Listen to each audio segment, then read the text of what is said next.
All right, so carrying on from where we were talking about doing our event checks, if we have an event check that results in combat, you're going to follow the following steps. Now, listed on our sequence of play, you can see it does list down combat, and you're going to start with your command skill check. Check to determine the range, generate your wounds, and then resolve the total attack. Now, you're going to do your command skill check like usual here at the start of combat because your squad leader, again, does not have any combat skills. He doesn't get to attack at the fire or the melee range. So all he can do is generate success levels with his command skill that he can use to either affect the range of the combat by plus or minus 1, or he can apply his command skill points towards his troops, increasing their chances for a success level, or even giving them bonus success levels depending on the random number they generate. So barring special circumstances where the range will already be determined for you, you're going to look at your range table here on the enemy sheet to determine the range of the combat. And you can see that it has 3 different columns here. And that has to do with the fact that when you are first setting the range for combat, you're going to use the first column. And then if the combat has already been at melee range or fire range, you will use whichever column is appropriate. So if in our example here, our squad was located at this node and had an A result for a combat result, they would roll under the set column to determine what range the combat would be at. On a result of a 0 to a 2, it would be at melee range, and at a 3 or higher, it would be at a fire range. Again, you do need to keep in mind that you can use that command skill point to take and increase this or decrease it by 1 to affect the range in a direction that you would prefer that it go. Okay, so let's say that we had generated a single type 1 enemy for this node. We could place a marker down to remind ourselves that there's a single type 1. We are going to be at the fire range in our example, and there's a counter for that as well that you can set down to remind yourself that you are at fire range. And this is the point at which you're going to generate wounds.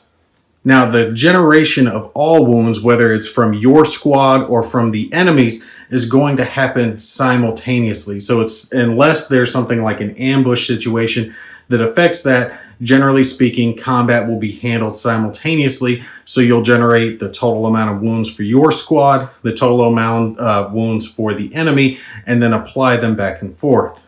Something else you do need to keep in mind is when it comes to specialists like our demolitionist here, you can see he does have a combat skill in melee, but demolitionists or any other specialist can only participate in combat if there are more than 3 enemies or less than 3 of your basic troops. So if you only had a couple of fire teams, then you could potentially use your specialist.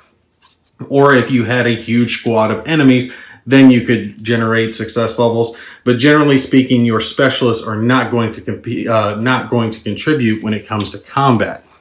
Okay, so I've gathered up a couple of our squad members here to show you an example when it comes to performing combat actions and generating your wounds.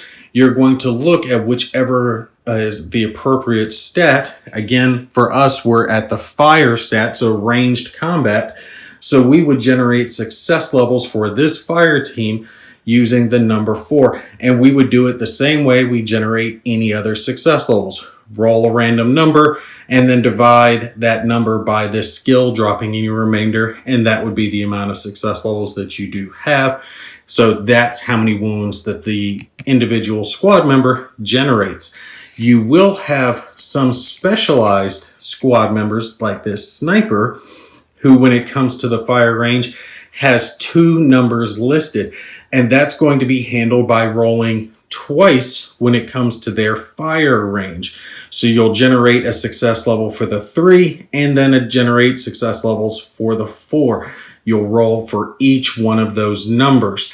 And if you wanted to affect it with a command skill point, you could only affect one of the rolls. You couldn't use a single command point to increase both of those rolls as an example.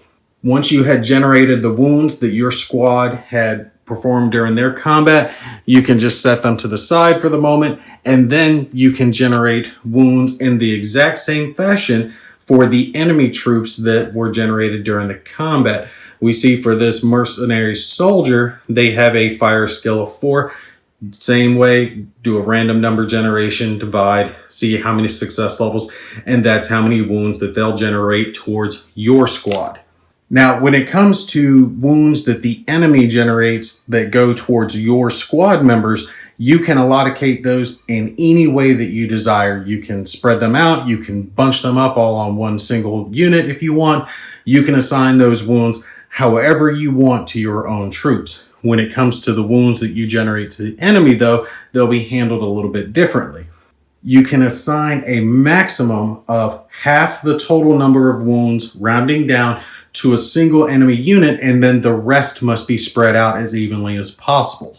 So as an example, if you had 3 enemies and you had generated 4 wounds, at most you could give 2 wounds to a single enemy and then 1 wound each to the other 2 remaining enemies. Now, we're going to get into the special rules like armor or armor piercing in a later on video, but once all wounds had been assigned to your squad and to the enemies, if there were any enemies remaining after all wounds had been resolved, then you're going to start another round of combat.